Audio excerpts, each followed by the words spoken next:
जय जय श्री राधे साथियों, आप सभी भक्तों के चरणों में दास का कोटि कोटि प्रणाम। और दास स्वागत करता है आपके अपने चैनल ब्रज आधार श्री राधा में। वैसे शास्त्रों में कहा गया है, अब प्रभु कृपा करो ए भांति, सब तज भजन करो दिन राति। इसका जो तात्पर्य है वो ये है कि मैं सब कुछ त्याग कर प्रभु आपका भजन करूं। पर सब कुछ त्यागने का मतलब क्या होता है ये हमें नहीं पता। सब कुछ त्यागने का मतलब होता है केवल हमारी कामनाएं, हमारी इच्छाएं। कामना और इच्छाओं का भी एक बड़ा अंतर है दोनों में, क्योंकि कामनाएं तो एक आवश्यकता भर के लिए भी होती हैं, वह ज़्यादा दोष हमें नहीं लगता। जैसे हमारे बच्चे हैं घर में, या उनकी आवश्यकता के लिए जो वस्तु हैं वो कामनाएं नहीं मानी जाती हैं। इसलिए लेकिन जब सब कुछ हमारे पास है तब भी हमारी कामनाएं नष्ट नहीं होती, और लाओ और लाओ और लाओ, वह दोष माना जाता है। सब कुछ करते हुए भजन करना, सब कुछ करते हुए भजन करना यह श्रेष्ठ कार्य है, लेकिन भजन करते हुए सब कुछ करना ये मुश्किल है। समझ रहे हैं आप? सब कुछ करते हुए हम भजन कर सकते हैं, लेकिन भजन करते हुए सब कुछ नहीं करना चाहिए। यानी कि हमारा चित्त सदैव ठाकुर जी के चरणों में रहना चाहिए, चाहे हम किसी भी अवस्था में हों। आप देख ही रहे होंगे इस समय हम कहाँ पे खड़े हुए हैं। मेरे पीछे घनघोर बियाबान जंगल है, कच्चा रास्ता है पूरा। यहाँ दूर दूर तक सिवाय हिंसक जीवों के, विषैले जीवों के दूसरा कुछ भी नहीं है। अगर सब कुछ त्यागने में, भजन करने में जो आनंद नहीं होता तो संत लोग क्यों ऐसे मौत के मुँह में रहते। और बड़े विद्वान और बड़े परम सरल संत ऐसे ऐसे स्थानों पर रहते हैं, तो निश्चित ही कोई ना कोई गोविंद की ऐसी अनुभूति उनको होती होगी, जो ऐसे घनघोर जंगलों में रहकर उनको बड़े आनंद से पुकारते हैं। तो आइए मैं आज आपको एक बड़े दिव्य, सरल और तपस्वी संत का दर्शन करवाऊंगा। बड़ा आनंददायक सत्संग है उनका, क्योंकि उनका सत्संग दास पहले भी ले चुका है एक बार। तो मेरे साथ बने रहिए और पूरा सत्संग आप आराम से सुनिए। और हाँ, अपने कमेंट में आप दास को एक सजेस्ट कर सकते हैं कि दास के द्वारा क्या गलतियाँ हो रही हैं, ये कैसे सुधार किया जा सके। तो आइए मेरे साथ, दासन लेता हूँ उनको इससे। राधे श्याम, आओ राधे श्याम, आ जाओ, देख के आना, ये पाइप लग रहा है थोड़ा सा। राधे श्याम, ये देखो, आप देख रहे हैं पूरी कुटिया, ये लोहे का गेट है थोड़ा सा, बस पूरा झूठी से लग ना जाए सर में, आराम से आना आप। लेकिन कितना खतरनाक है वन जी के। राधे राधे, आइए। ऐसे कहते हैं कामनाओं का त्याग करना केवल आवश्यकता भर के लिए। राधे श्याम, राधे श्याम, राधे श्याम। महाराज जी बोले थे अभी राधे श्याम, एक सेकंड रुक जाइए। राधे श्याम महाराज जी,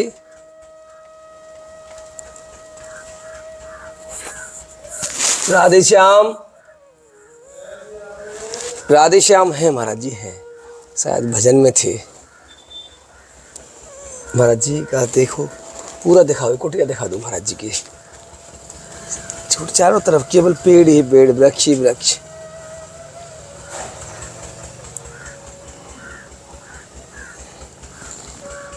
जय हो।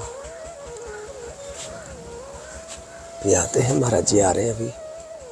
तुलसी माँ है यहाँ।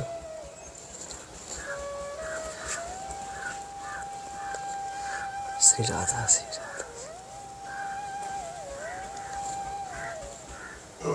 श्री राधा। महाराज जी प्रणाम। जय श्री राधा। जय हो महाराज जी, प्रणाम, दंडवत महाराज जी। राधे श्याम महाराज जी, अपराध क्षमा करना है महाराज जी। हाँ महाराज जी, ऐसे ही आज बहुत दिनों के बाद स्मरण हो गया आपका। महाराज जी प्रणाम। नहीं महाराज जी, कुर्सी पर नहीं बिराजूंगा। प्रणाम महाराज जी, दंडवत। राधे श्याम, राधे श्याम, राधे श्याम, राधे श्याम। महाराज जी ये, महाराज जी ये राशन ठाकुर जी की भोग के लिए, इसमें महाराज जी लगभग 1 महीने का राशन। हमें याद आ गया था, मैंने कहा हम कहाँ दें, हमारे पास ये सेवा रहती है महाराज जी संतों के लिए। तो मैंने कहा ये राशन महाराज जी के पास चलते हैं, आप बनाते हैं स्वयं प्रसादी। मुझे पता था, तो इसलिए मैं क्या, आज समय भी काफ़ी हो गया, लेकिन बहुत दिन हो गए महाराज जी। मेरे ख्याल से लगभग 1 साल के आसपास हो गया हो। मैंने कहा आज महाराज जी के पास चलते, बहुत दिन हो गई, क्योंकि महाराज जी हमारा उद्देश्य जो होता है वो केवल सत्संग होता है महाराज जी, बस कि ऐसे अच्छे संतों का सत्संग लिया जाए जिससे हमारे हृदय में परिवर्तन हो। महाराज ऐसा है जी महाराज जी, कलयुग, ये जो कलयुग चल रहा है, हाँ महाराज जी, इसमें सबसे बड़ा आधार जो है ना सत्संग का ही है, और कोई रास्ता है नहीं। कोई रास्ता नहीं है महाराज जी, सत्य कह रहे हैं आप। सत्संग जो है ना ये तो भगवान से मिलाता है।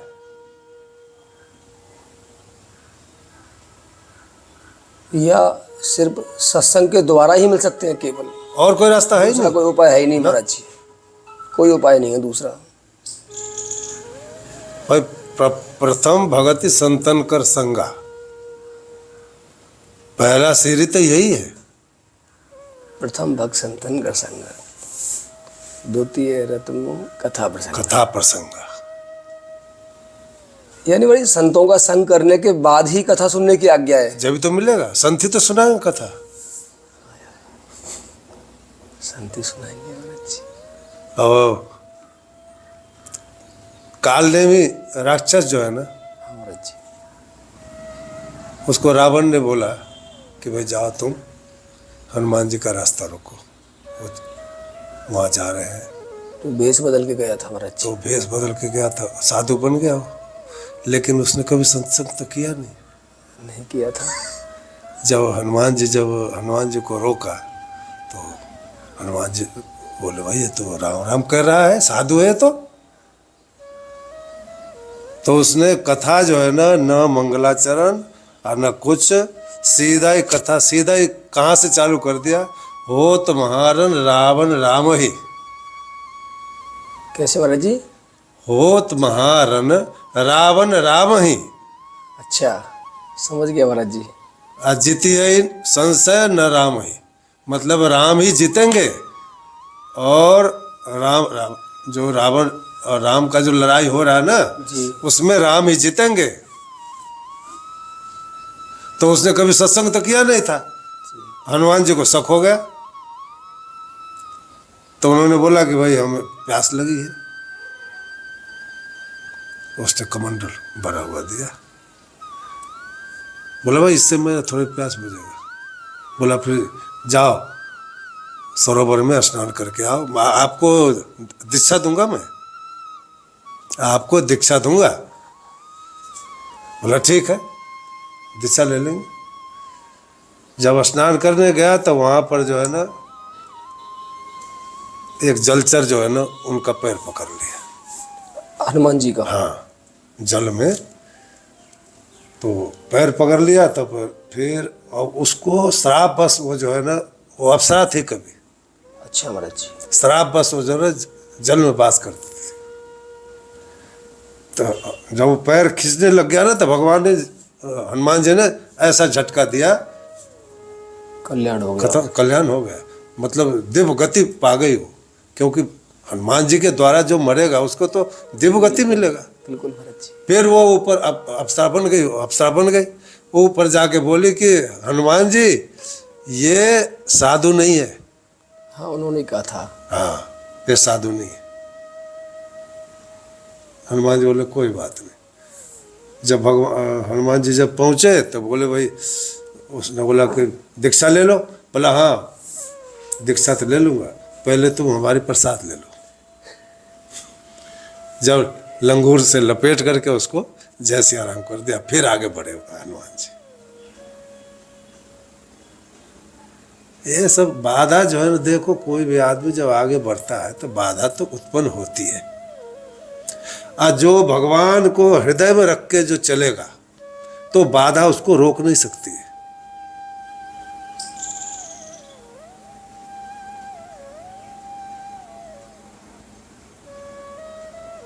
वरना तो एक बाधा आएगा तो दूसरा आएगा, तीसरा आएगा।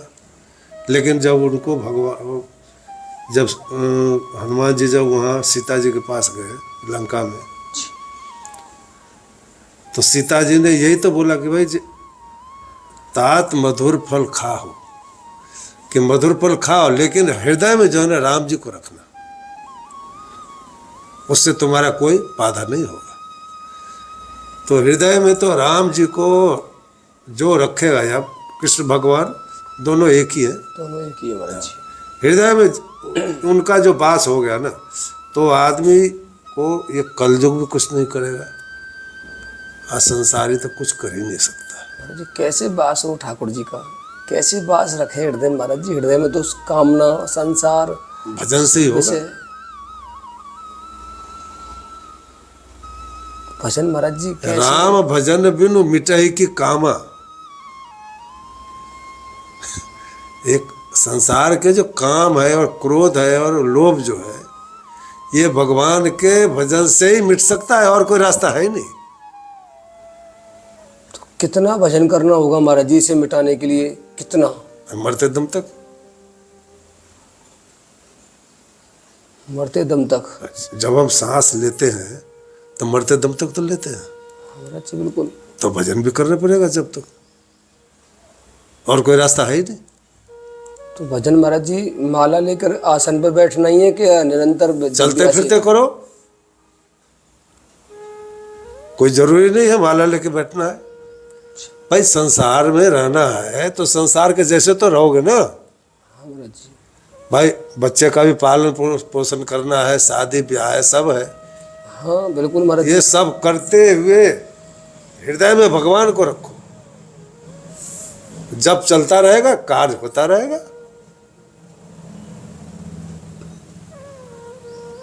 बड़ा मुश्किल है लेकिन महाराज जी। नहीं मुश्किल तो नहीं है महाराज जी, क्योंकि चित्त तो संसार में रहता है, शरीर संसार में रहता है, पूरी इंद्रियां संसार शरीर में को रहती रहने तो कोई बात नहीं, लेकिन मन को तो रखो भगवान के पास।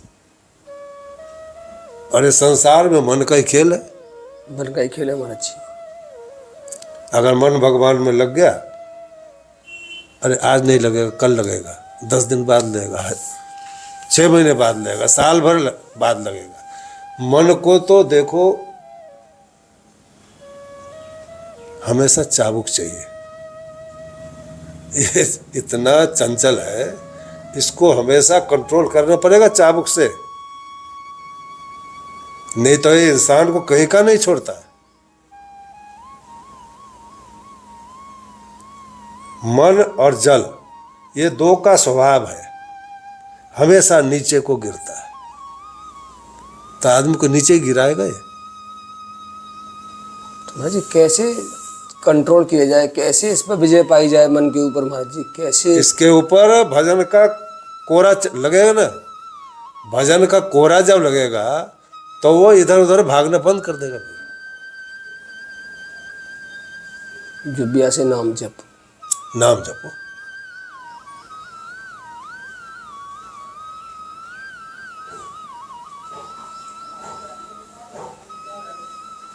एक ऋषि थे, नाम अभी याद नहीं आ रहा, ऋषि थे तो वो उनके रानी बहुत थी, रानी बहुत थी, तो उन्होंने जो है ना ययाति ऋषि थे वो, भगवान कृष्ण के पूर्वज थे। हाँ पहले के। तो उनको जो है ना रानियां बहुत थी, तो फिर भोग विलास करते करते उनकी शरीर जो है ना जर्जर हो गया। जर्जर हो गया तो उन्होंने 4-5 बेटे थे, सबसे बोला कि भाई हमारे को अपनी उम्र हमारे को दे दो, अपनी जवानी जो है ना, अपनी जवानी हमें दो, क्योंकि मैं भोग विलास में करना चाहता हूँ। इतने रानी है। तो फिर सबने मना कर दिया। छोटा बेटा था उसने, हाँ पुरु था उसका नाम महाराज जी शायद। उसने बोला कि पिताजी मैं अपनी जवानी आपको दे दूंगा। हाँ महाराज जी। तो उसने अपनी जवानी दे दी और वो बूढ़ा हो गया। उन्होंने भोग विलास किया कई साल, फिर शरीर जर्जर होने लग गया। बोला यार इतने दिन हो गए हमारे को तृप्ति नहीं हुई, क्या बात है, कोई ना कोई राग तो है इसमें। उन्होंने संत की मीटिंग बुलाई, तो बोला भाई इसका मन पे कोई कंट्रोल करने का कोई इलाज है? बोला हाँ महाराज जी है। एक संत ने जो है ना एक बकरा दिया उसको, राजा को, बोला कि राजा जी एक काम करो, आप इसका पेट जो है ना भर दो, पेट भर दो। राजा ने अच्छे अच्छे सब चीज खिलाए, हरे हरे घास, लेकिन उसका पेट भरा नहीं। आखिर में उसने ऐलान कर दिया कि भाई जो इसका पेट भर देगा उसको मैं आधा राज्य दे दूंगा। किसी ने नहीं भर पाया, तो एक संत थे, बोले भाई हमारे को दो आप इसको। तो वो ले गए उसके अपने पास ले गए, उसको जो है ना चारा खिलाया खूब बढ़िया बढ़िया, पेट भर दिया। अच्छा, उसके बाद फिर और बढ़िया चारा लाया, उसके आगे रख दिया, और जब वो उस पर मुंह मारे, जब भी पीछे से डंडा मारे उसको। महात्मा जी जब वो हरे घास पे मुंह मारे, उसी टाइप डंडा मारे। ऐसे करते करते एक दिन, 2 दिन, 4 दिन, अब वो जो है ना हरे घास के तरफ पड़ा रहे, लेकिन वो उसको छू नहीं सकता था। वो सूख के काटा हो गया 4-5 दिन में बकरा, और हरा घास वो महात्मा जब रख के बोले खा ले, मुंह नहीं लगाए डर के मारे कि पीछे से डंडा पड़ेगा। ले गया राजा के पास, बोला महाराज इसका पेट हमने भर दिया। बोला हाँ कैसे? बोला लाओ घास डालो इसके आगे। और महाराज जी खड़े हो गए पीछे डंडा लेके। अब राजा ने बढ़िया घास मंगाया, सामने रख दिया। अब उसको तो वो एक तरफ तो डंडा को देखे, एक तरफ देखे उधर घास को, उसने हाथ ने मुंह नहीं लगाया उसने। राजा बोला भाई आपने पेट तो भर दिया इसका, ये युक्ति हमारे को बताओ। बोला महाराज जी मन पे कंट्रोल, मन को हमेशा चाबुक चाहिए, क्योंकि ये आदमी को नीचे गिराना चाहता है हर टाइम, स्वभाव है इसका।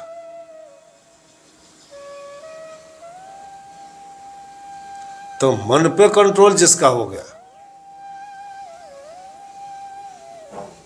अर्जुन को भी भगवान ने बोला था, आपको पता है, तो वो अर्जुन मन पे कंट्रोल करो। बोले महाराज ये तो मुश्किल है, बहुत चंचल है, तो इसको रोकना तो बड़ा मुश्किल है। बोला रुक जाएगा, अभ्यास से नित्य कौनते, अभ्यास से रुकेगा, अभ्यास करते रहो फिर अपने आप कंट्रोल हो जाएगा ये।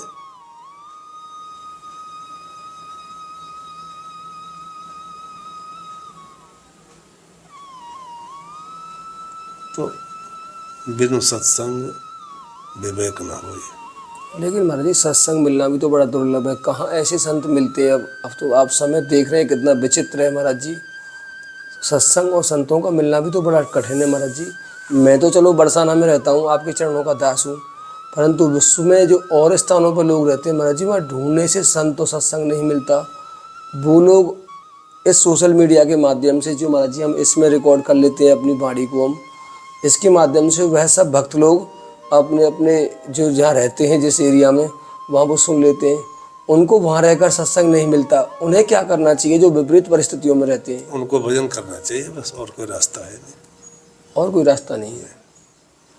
अगर संत नहीं मिलते तो केवल भजन करो, भजन करो, सोते जगते उठते बैठते भगवान नाम जप, और कोई रास्ता नहीं। भगवान का नाम है तो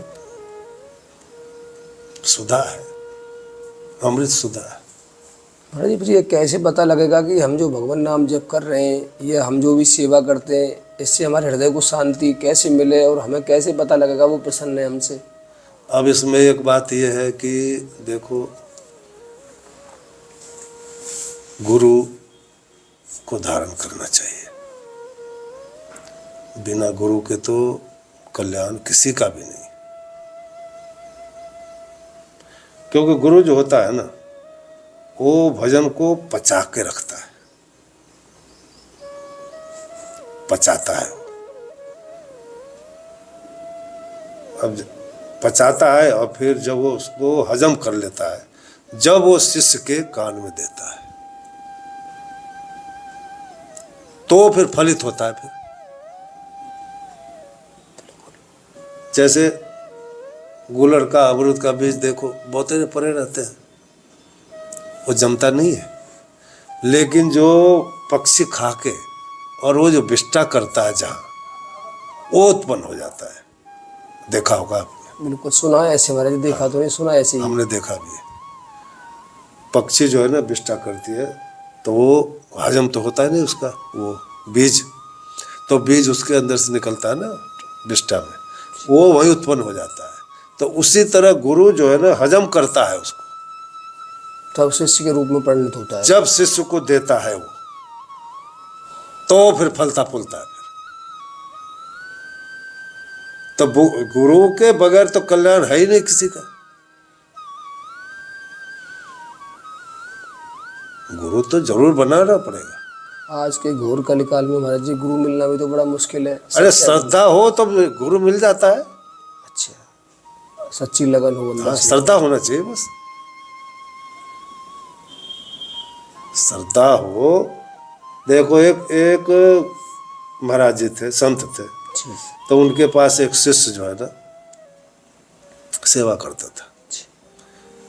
बहुत दिन सेवा किया, साल, 2 साल, 3 साल, 4 साल, 5 साल। गुरुजी दीक्षा तो दे दो। है, दे दूंगा, सेवा करता रहा, आश्रम की सेवा करता रहा। बहुत दिन हो गए। अब उसने जो है ना बोला, गुरुजी दीक्षा दे दो, बहुत दिन हो गए। बोला खबरदार, मेरी इच्छा होगी जब दूंगा। बोलने से, ये मांगने से नहीं मिलता है, ये तो स्वयं इच्छा होगा, जब ही हम देंगे जब ही तो फलित होगा। ये जबरदस्ती का सौदा है नहीं। अब वो जो है परेशान हो गया, काफी दिन हो गया। फिर एक दिन क्या हुआ, गुरुजी को जो है ना डोल डाल लगी सुबह। अरे फलाने, हाँ महाराज जी, अरे 1 लोटा पानी ले आ। 1 लोटा पानी गुरुजी को हाथ में दे दिया। अब गुरुजी को डोल डाल जोर से लग रही थी। अब वो चले आगे, वो भी पीछे हो लिया। मूर्ख आदमी था वो, सीधा बच्चा था, सरल था। सीधे उनके पीछे पीछे हो लिया। बोले कहाँ आ रहा है, आज नहीं छोड़ूंगा गुरुजी, आज नहीं छोड़ूंगा। दीक्षा दे के जाओ। चलते रहे, वो पीछा न छोड़े।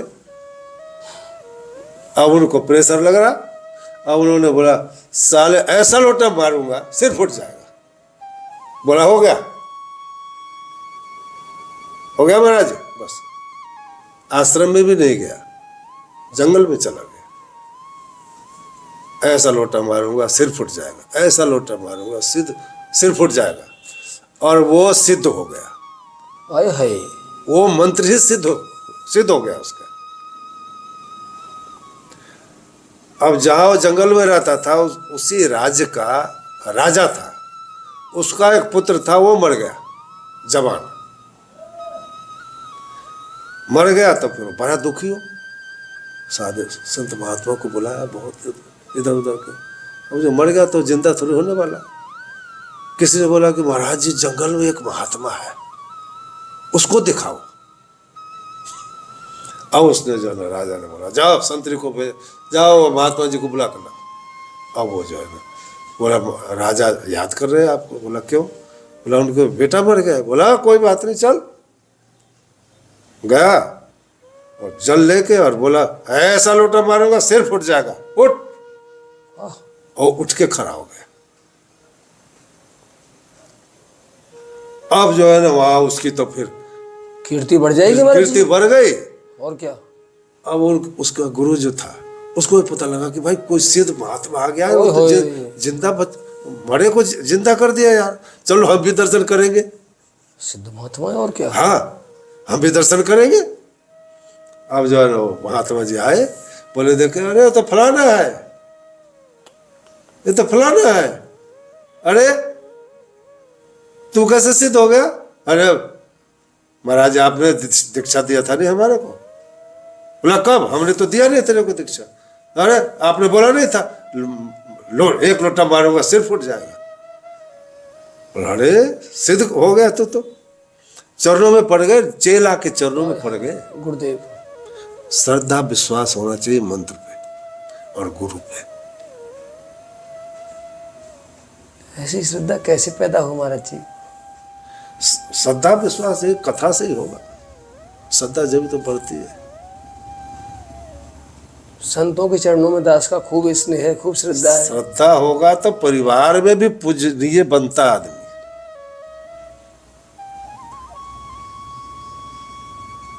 क्योंकि श्रद्धा सब पे करोगे तो आपको मानेगा सब, प्राण से ज्यादा मानेगा।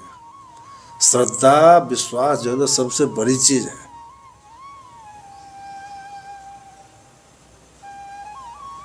संशय नहीं करना चाहिए, श्रद्धा करो।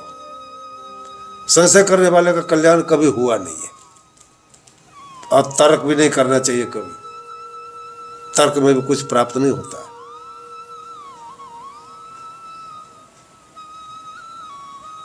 एक राजा सुरेंद्र जी है, वो बताते हैं कि एक तर्की था, बहुत विद्या पढ़ के आया हो। सुना होगा आपने भी शायद, नहीं? आपके मुंह से सुनूंगा। और वो जो है ना पढ़ाई करके और घर आया तो फिर बोला भाई, माँ बाप बड़े खुश हुए, भाई पढ़ के आया है। माँ ने बोला बेटा तू ऐसा कर, पहले तो 2 लड्डू खा ले और आराम कर ले, फिर बातचीत होती रहेगी। नहीं माँ, पहले मैं अपना विज्ञान बताऊंगा तेरे को, मैं पढ़ के आया हूँ। बोला क्या बताएगा, पहले तू खा पी के बैठ तो जा। बोला ना, पहले मैं बताना चाहता हूँ। बोले बता भाई क्या बताएगा। तो ये लड्डू कितने हैं?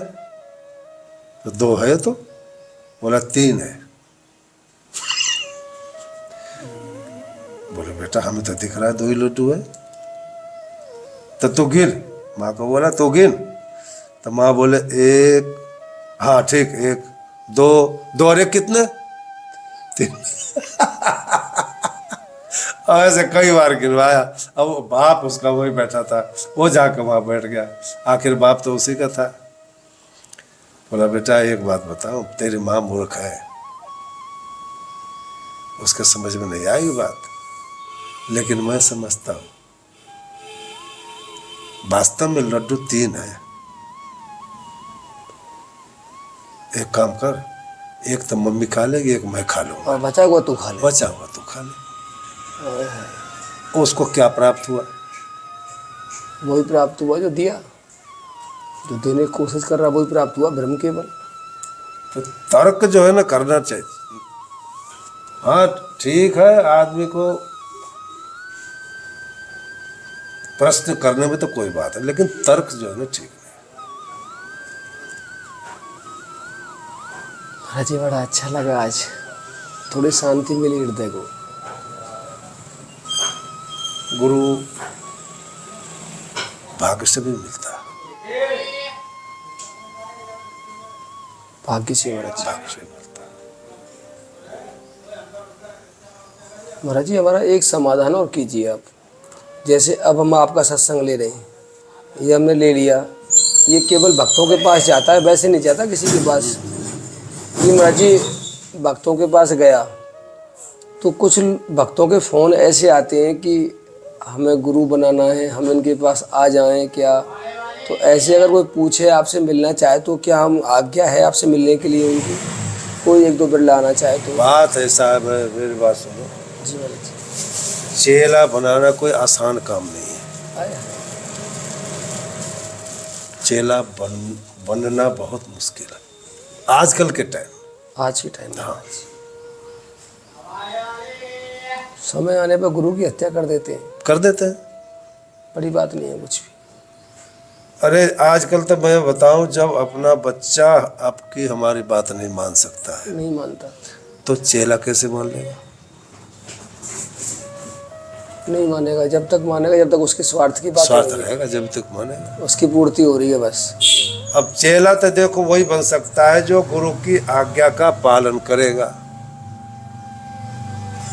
और आज्ञा का पालन करना आसान काम नहीं है। आसान नहीं है महाराज जी, अपने आप को जलाना पड़ता है, झोंकना पड़ता है। झोंकना पड़ता है, झोंको भी मत, लेकिन फिर भी आज्ञा मानना। सबसे पहले तो आपको सवेरे कम से कम तो 4 बजे तो उठ के नित्य निवृत्त होना पड़ेगा, नहाना धोना पड़ेगा, फिर भजन करना पड़ेगा।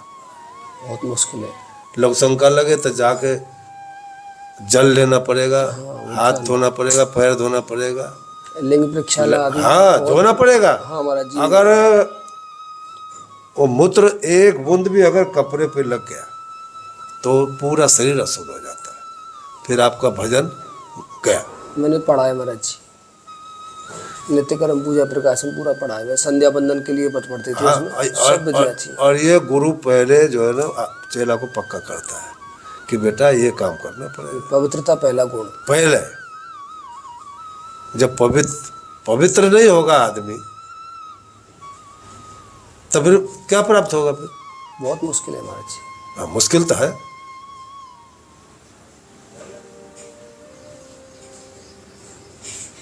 तो चेला बनना भी मुश्किल है,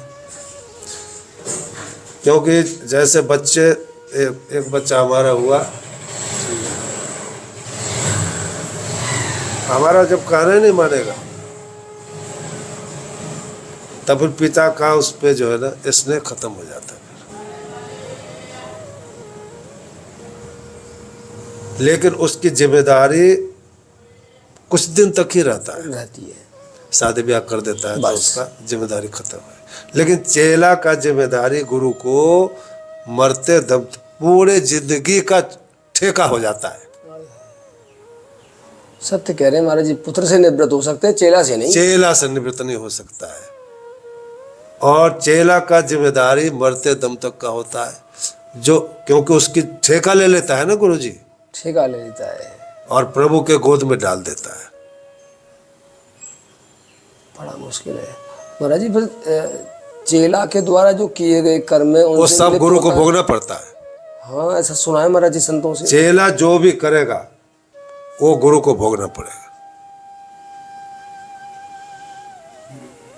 अब बताओ, आजकल जो गुरु चेला जो बना रहे हैं, हजारों चेला है, लाखों फौज इकट्ठी खड़ी है। अब बताओ वो लोग शिष्टाचार में हैं? नहीं महाराज जी, नहीं लगता।